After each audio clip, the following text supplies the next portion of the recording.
Hello friend, good morning. Welcome back to my mini blog. তো আজ সকাল সকাল বানিয়ে নিয়েছিলাম 2 কাপ গরম গরম চা, কারণ আজকে আমার বড়মশাইয়েরও ছুটি ছিল, তাই দুজনেই সকাল সকাল একসাথেই আজকে চা খেয়েছিলাম। তারপর রান্নাঘরে এসে বানিয়ে নিলাম আপেল আর বিট দিয়ে একটা জুস, যেটা আমাকে ডাক্তারে খেতে বলেছে, কিন্তু আমার খেতে এটা একদম ভালো লাগেনি।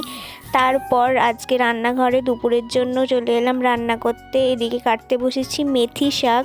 আজকে রান্না হবে মেথি শাক, আলু বেগুন দিয়ে তরকারি আর উচ্ছে দিয়ে আলু দিয়ে একটা ভাজা। তারপর বিকেলে চলে গেলাম একটু বরের সাথে ঘুরতে, মানে ফুচকা খেতে গিয়েছিলাম। ওখানে স্পেশাল ফুচকা খেয়ে চলে এলাম আখের জুস খেতে। দুজনে বসে খেয়ে নিলাম আখের জুস। তারপরে জুস খেয়ে চলে এলাম চিকেন দোকানে, চিকেন নিয়ে বাড়ি চলে গেলাম। বাই।